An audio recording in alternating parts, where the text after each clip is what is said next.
Welcome back to the Just Cash Wellness YouTube channel, coming to you with another episode of the Fully Nourished podcast. I'm Jessica Ash, functional nutritionist and integrative health coach. And you know what? This podcast is really about taking both a scientific and spiritual look at just the female existence. I started looking around a couple of years ago and realizing that, wow, we as women are so incredibly burned out. And so I want to explore with other women what it looks like to become fully nourished and fully radiant in a world that seems to just dull us down and that we have become less and less resilient to.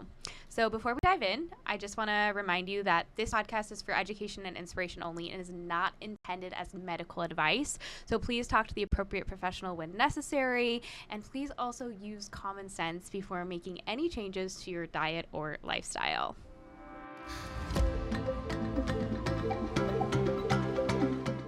Hello. So today's episode, I guess I would say it's about boundaries. I guess we can say, but it's not going to be your regular hoopla about boundaries. I just had some questions that came in that I thought were really interesting and kind of really, I mean, they're both really interesting. I love all of your questions. So many of you sent some amazing questions and I'm like, you get me. Like, you just get me. We get each other. Like, these are things that I think about, and as out there and random as they are, this is the type of stuff that gets my wheels turning. And in talking about the past 2 episodes, or actually 3, I shared my story with burnout, and then I kind of did this dual episode where I was just talking about how we as women are starving for nurturance, and we didn't really learn the skills at no fault of our mothers. Our mothers were just kind of running under these generational spells. And I think in a lot of ways, our moms did feel like they were breaking certain generational curses, or at least they tried to. But I think what ended up happening is there was just so much societal input from media and radio, and there was kind of this organized effort to get women out of the home, and whether that was physically or mentally and emotionally, because they felt like they were missing out. And I think that led to a lot of hurt for us and a deep down feeling of being abandoned in a way, but also a lack of sense of self. And so it's led to a generation that has a really tough time holding our boundaries steadily and strongly with confidence. And that has led to us bearing a lot of the physiological cost of that.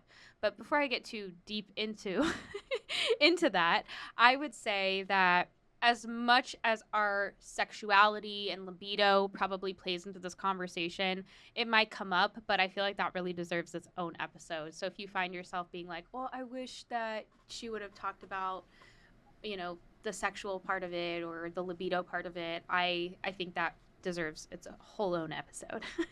So let's just dive in. There's 2 amazing questions that are really, I think, going to get your wheels turning. And I would encourage you, for me, and I know this is true on my side of things, and I think as women, a lot of times we can react in a certain way. We tend to be like very reactive if something challenges our belief systems or challenges our, I guess I should say, our sensibilities, and goes beyond kind of what we can comprehend. But we have to remember that everybody lives a different life than us. Like, I have a completely different experience than somebody else, and yeah, it's going to shape my life. It's going to shape my belief systems, and I'm going to do my best to try to take on other perspectives and understand the reason why people do what they do and believe what they believe. But at the same time, there's going to be some aspect of me that's just going to be like, what the heck are you doing? And that's natural and normal. That's part of the human experience. Me and my husband always like to say, we're all so different, but we're all very much the same. And that's usually in relationships to how whenever we pull into a new RV park, because I live in an RV, for those of you that don't know that. And it's just a well-known thing that everyone is going to be in their rigs, everyone's going to be in their coaches, and they're going to peek on the person pulling in, and they're going to watch them back in They're going to watch them set up. And it's like sometimes there are things that happen that are funny, and I'm not being mean by laughing at them. It's a part of the human experience where we're all so morbidly curious, and like we watch each other as if we're all just kind of like animals in an exhibit. And in reality, we're all kind of going through a very similar experience. And as different as we all are very much the same and driven by the same things.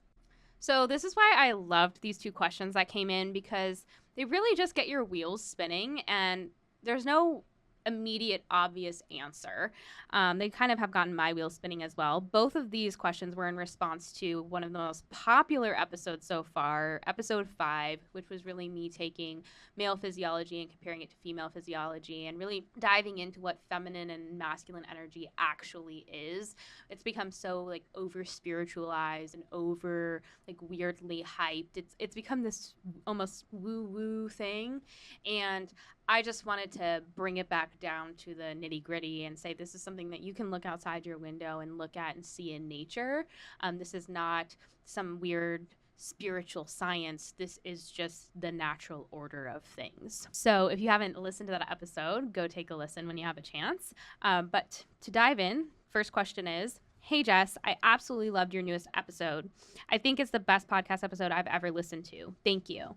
As someone who also left evangelicism, I resonate so much with the spiritual side you bring and would love to hear more of it in the future.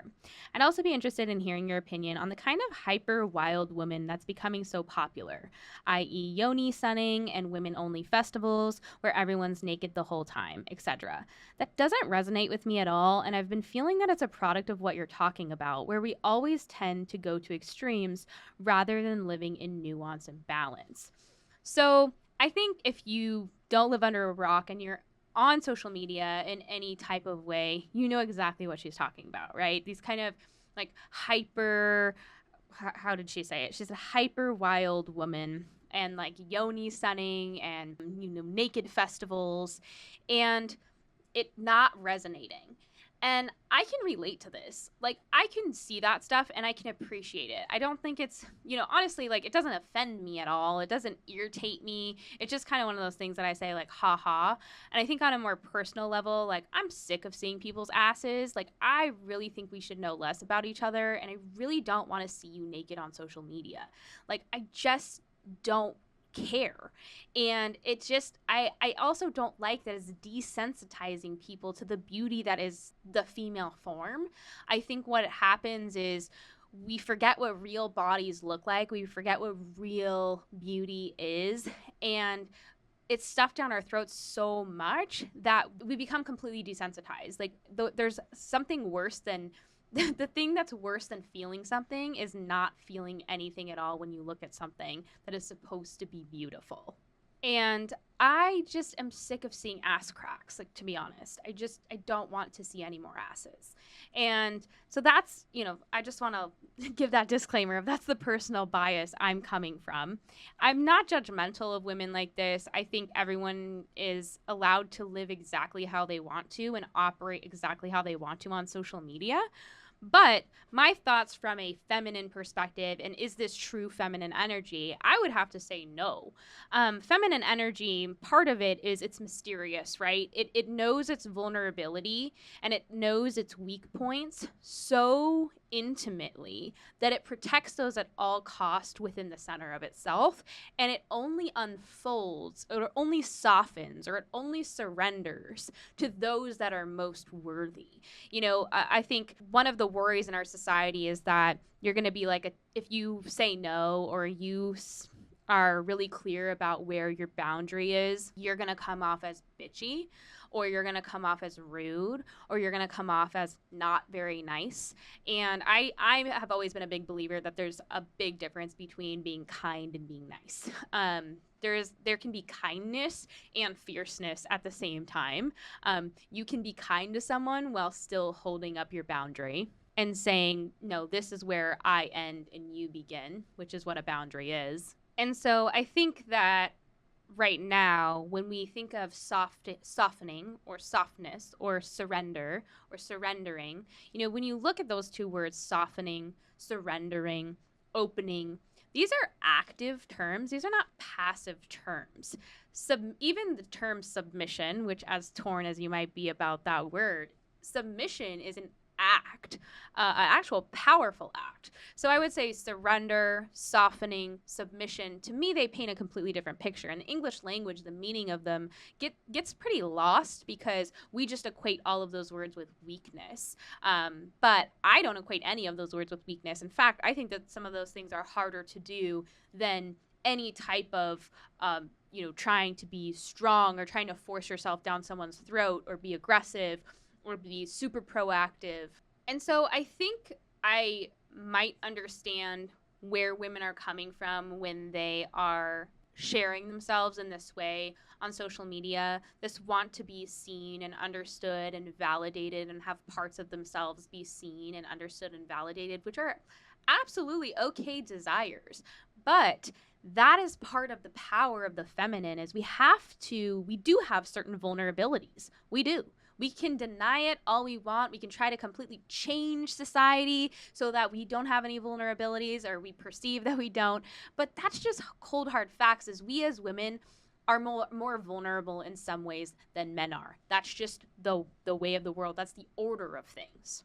And so part of our power is knowing where our limitations lie and knowing where our boundaries lie and knowing what is going to impose on my boundary. And I want to define really quick boundaries because I feel like the meaning of boundaries has gotten lost in our current society. There's so much talk about boundaries, and I think sometimes I think I thought 2 weeks ago I was thinking like, what is a what is a true boundary? Because you're starting to see the term boundary just change, where now it's something that I can impose and enforce upon you, and that's not a boundary. A boundary is a line between one place and another place, or one person and another person, right? So a boundary is really where I end and you begin. And once your actions start imposing on my identity or my sense of self, that's where you've crossed the boundary, and it's my job to say, nope, get back on your territory.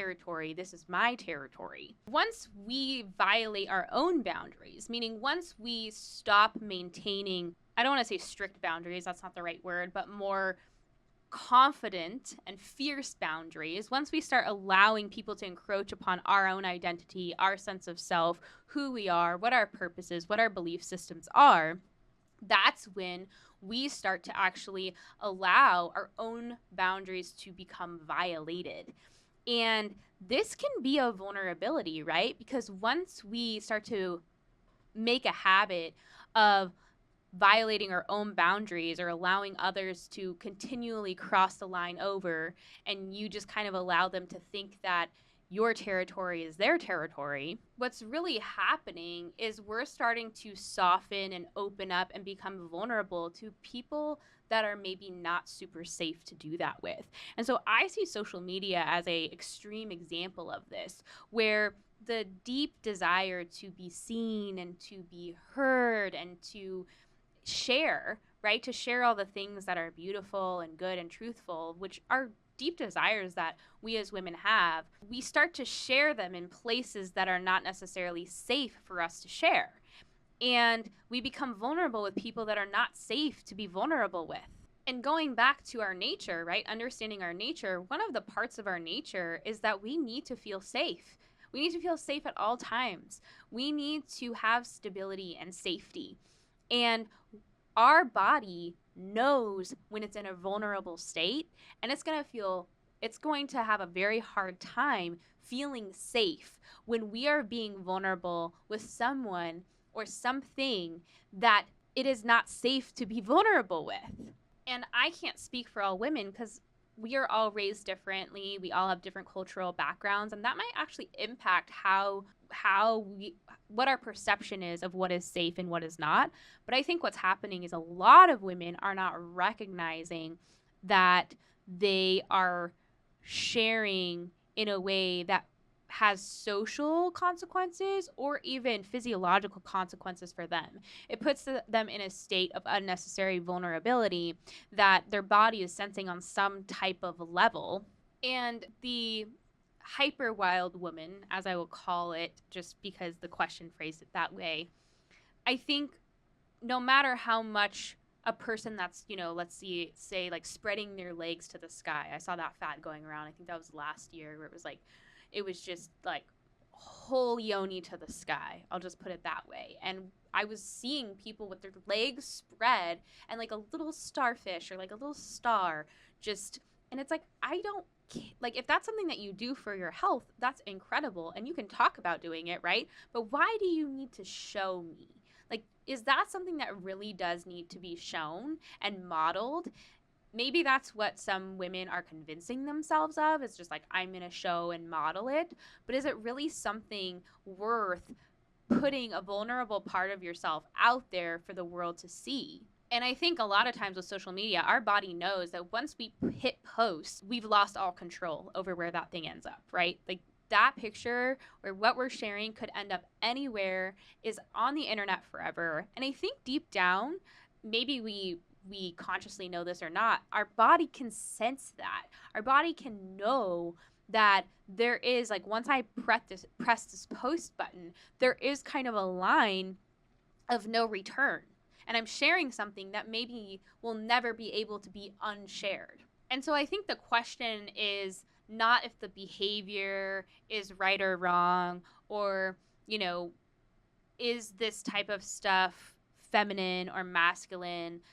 I don't think it's very feminine. I think there is a kind of aggression to this oversharing that feels very masculine to me, almost like this is who I am and what I do, and you have no choice in the matter but to see what it is that I do and I stand for.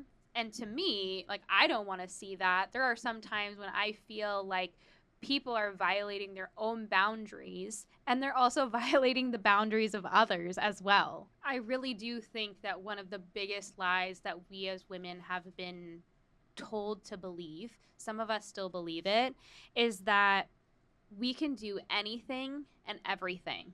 Like, we are capable of doing anything and everything, which in part is true, right? Like, we can achieve just about anything. We can accomplish just about anything. I would say that's true for most human beings. But there are always physiological and social consequences for our choices.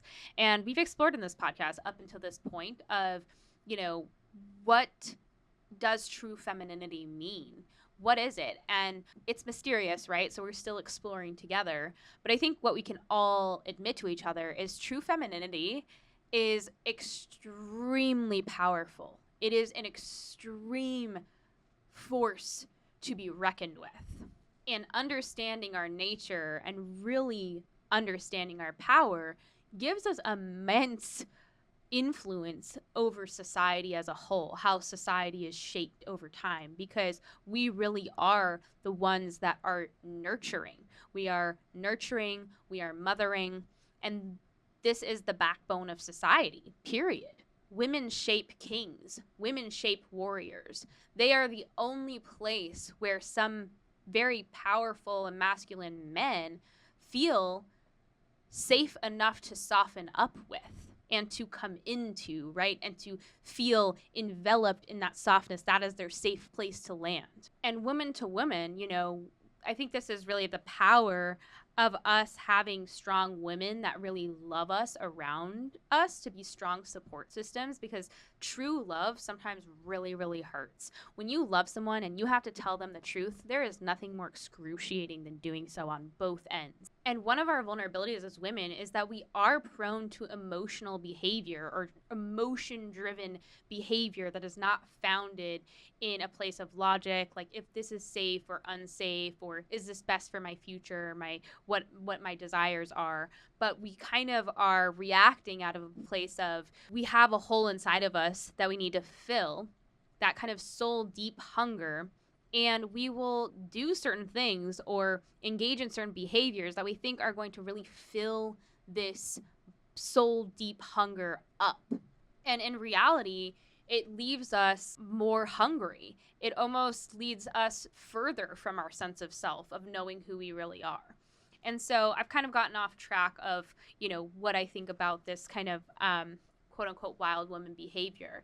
But I think it's kind of a mask for something deeper that's going on in a lot of us. And it's so important for us as women to always be, letting our behavior teach us, right? Not guilting ourselves about our behavior or shaming ourselves about our behavior or wallowing in regret about our behavior, but we should be asking ourselves if our behavior is leading to physiological consequences, more stress, more feelings of vulnerability, more feelings of lack of safety, putting us into a fight or flight response. And is it leaving us is it leading to us being nourished? Is it leading to us feeling super filled up? Or is it leading to the opposite? And I'm a big believer that so many women overshare on social media. They'll share while they're going through something extremely traumatic. They'll share about anything and everything. And I think every woman has a different level of comfort. So I never judge women for their behavior. However, I know, at least on a personal level, how incredibly vulnerable it can be to be posting yourself online as it is, and then the things that women are sharing, whether it's their own naked bodies or their children's naked bodies or their really traumatic things that are going on through their life, and they're actively hopping on social media, using it as almost a venting or an outlet to process what they're going through. These are not healthy behaviors. Like, I don't know, like, we need to just hold each other accountable, and I'm just going to come out and say it. Like, this is not healthy behavior. This is not women that are trying to fiercely protect themselves and fiercely protect their families and that are understanding their nature. There is so much power and beauty inside of us, but it's wrapped up tight. We must choose to soften. We must choose to open. We must choose to surrender. And we only do that with the people that deserve it.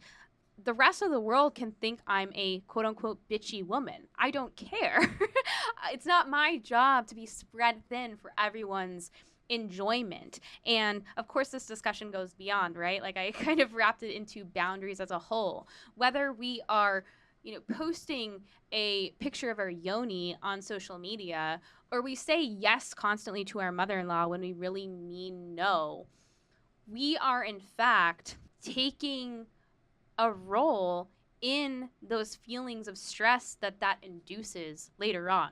We need to take some personal accountability and responsibility for our behaviors. If our behaviors are resulting in physiological consequences, then the behaviors are not good. And that really is the root of what femininity is. It's really this very self-contained power, right? This self-contained almost chaos in a way, right? There's all these moving parts and there's all this energy just kind of culminating, right? Because femininity, it takes really small things and makes them big, whereas masculine energy does the opposite, right? Masculine energy takes big things and makes them really small so that you can focus and prioritize. And so male physiology, the use of energy is different, right? Whereas we really have this kind of self-contained energy, and we have to allow ourselves to go through the flows of life, where sometimes we have to really turn inward into our vulnerable shell in order to eventually be able to turn outward and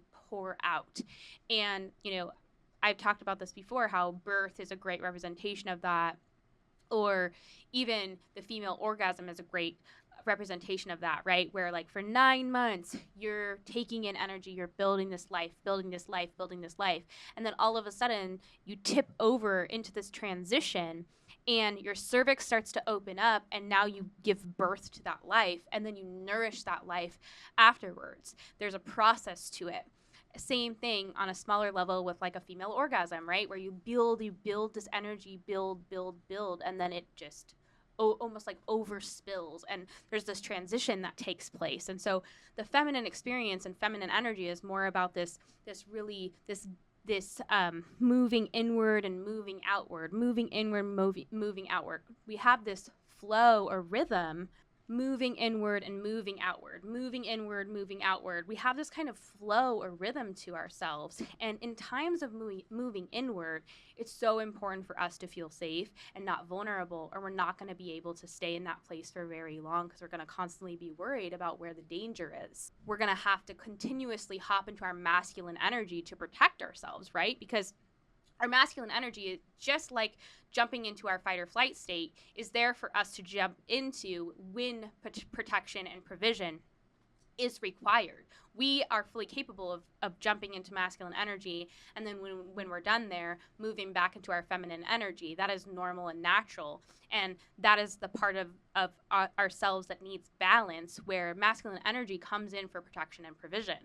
But what happens for a lot of us is we make certain choices that make us feel very unsafe and open and expose our vulnerabilities.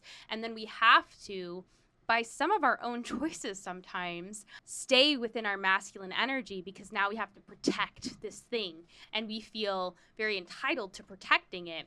And we have to take some personal accountability and responsibility that some of us have decided to share something with someone who is unsafe in the first place. And that is, of course, to not put the blame on anybody. This is not about blame.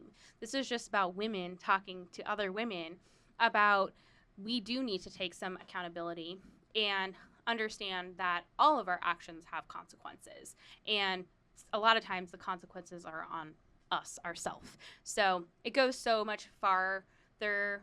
It goes so much farther than just picking on individual behaviors. But I think this overall like wild woman phenomenon, I think it's kind of almost like a shadow feminine, where, or it could even go more into the masculine, where there is a little bit of some type of validation needed or some type of manipulation occurring, which is what we can do when we're really tapped into the shadow parts of our femininity. You know, we can really use our bodies and our beauty, whether that's internal or external, to manipulate others. And some of us like it, but that's only up to us to decide for ourselves where that is, where our line is, who, what it looks like to cross that line. And that's going to look different for every single woman. So next question, she mentions women who are in certain tribes. And this is coming from one of my podcast episodes where I was talking about women being much happier in societies where there's often less available, less social media, less comparison, all of that kind of thing. But she brings up a really good point. She says, just out of curiosity, the women who are happy in these tribes are still happy today. What do you think of the polygamous nature of it? That when she hits a certain age, another younger wife gets brought in. I do understand that they are happy. I see it as well, the little studying that I've done in that area.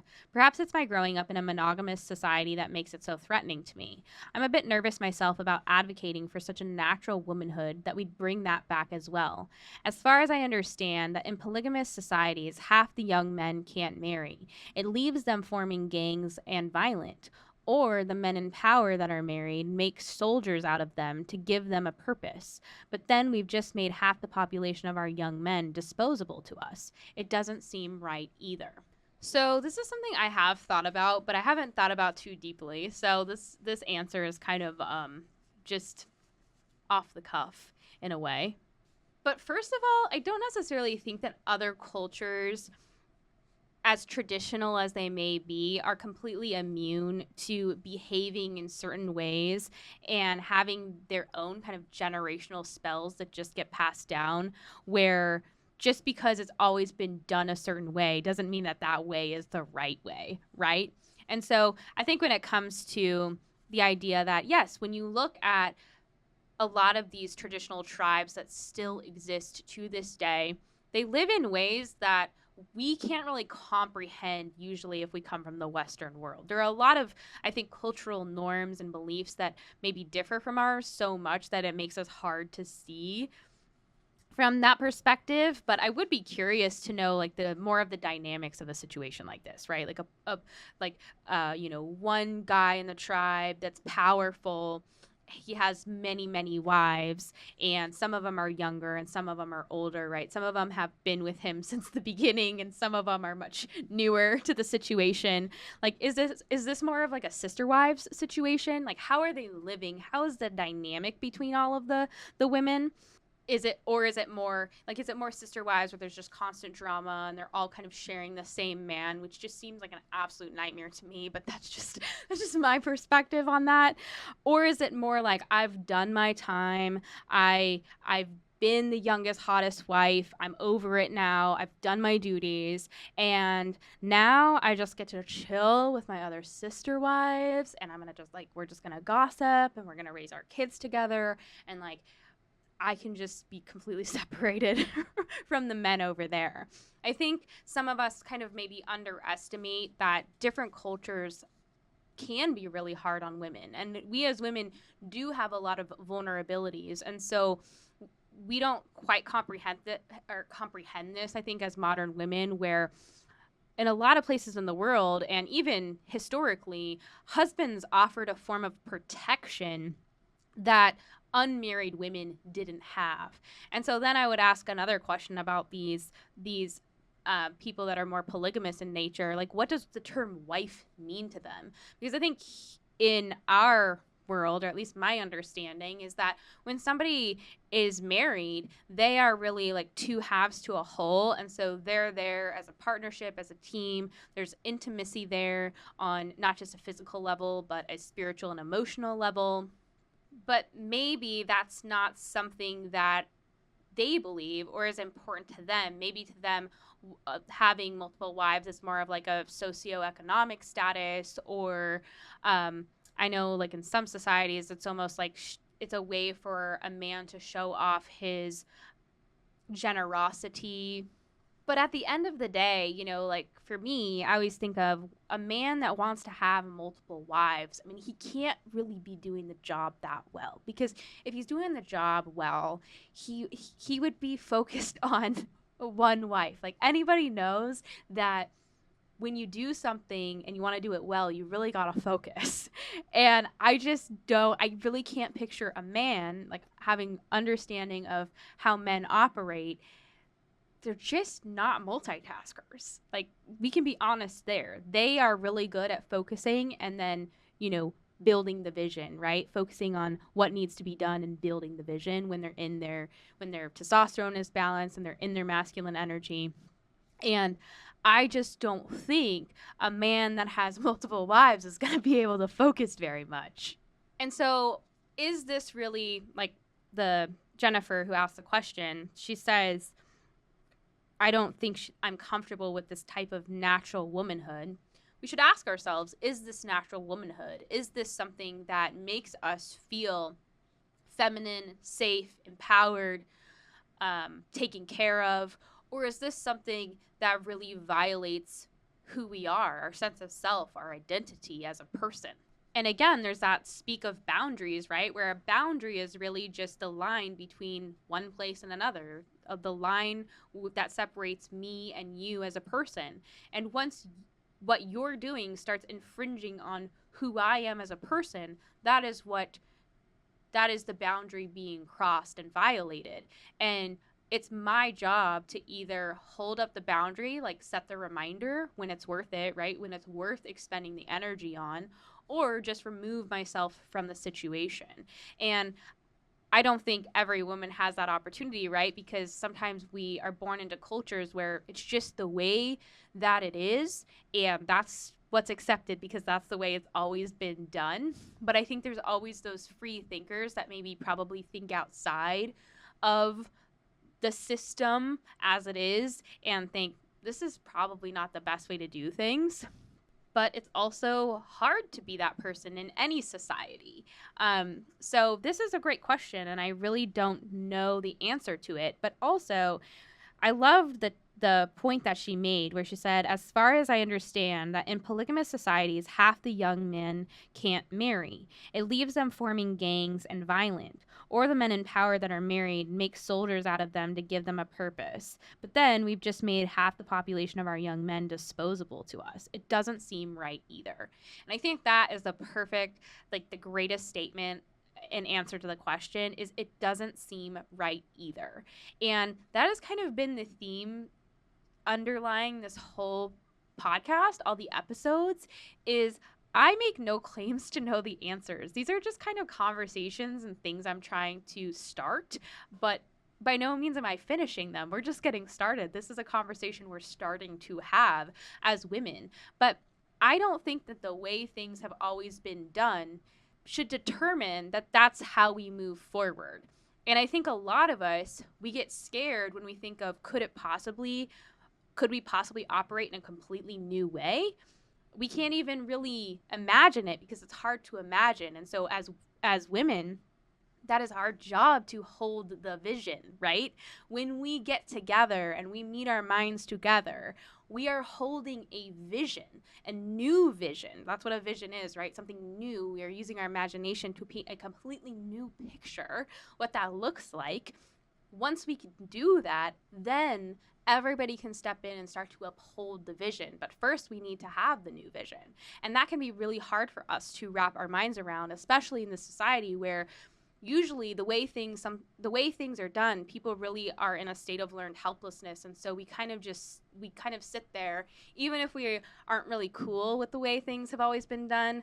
We are in such a state of learned helplessness,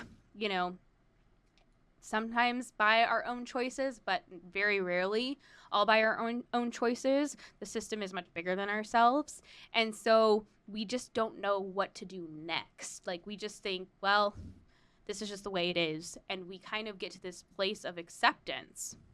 But as women, part of our femininity is this fierce benevolence, right? We're fiercely out for the good of all that exists. And we want a different future for our sons, for our daughters, for our nieces, for our nephews. It's our job to hold the space. And here we are just like posting ass pictures on Instagram. Like, we have so much more to do here, and we are wasting so much of our power. And so going back to this question, when she mentions that, well, look at what it does to the men, right? Like, we have these men that are married to multiple wives, and then we have all these men left without what a powerful feminine force brings, right? Which is safety and grounding and divinity to a man. The feminine energy really is the place where the masculine energy can connect to God or a higher power. And when you take men away from that, they become aimless, right? They kind of lose their purpose. Masculine energy is designed to provide and protect for the feminine energy. And if it can't do that, its purpose is lost. That is why there's such extreme loyalty to the masculine, and a man truly in his masculine energy is incredibly loyal to all that is physically weaker or more physically vulnerable than he is. And so to me, a man being married to multiple wives when there's plenty of men missing out on having at least one wife, that's just straight gluttony, right? That's just straight, that has to have something to do with some type of social status. I don't know enough about which tribe she's referring to do research on, but some of these more traditional tribes, there is kind of an imbalance of power, right? I think women a lot of times do operate as a type of social status because throughout history, it's like our mystery and beauty and our parts of us that are not visible to the outside are always so alluring, right? It is a way for men to feel like they're more powerful. And of course, too, the masculine, which does absolutely value his place in society. Of course, having a wife or a woman that is beautiful and powerful and self-contained and capable is usually something that they can and should be really proud of. I want someone to be proud of me and proud that I have surrendered or submitted or softened to them and chose only them to do that with. To me, that is natural womanhood, but I would expect only that and more in return, right? Like, I think that it's only fair that if this is something that I desire, then I have to offer that same thing in return, right? And even more so. And this might be an unpopular opinion, I guess, at this point you probably know that I don't care. But I think women these days, especially in the Western world, are incredibly entitled. They believe that they can behave however that they want to, with no consequences at all, and with taking no personal responsibility for their own behavior.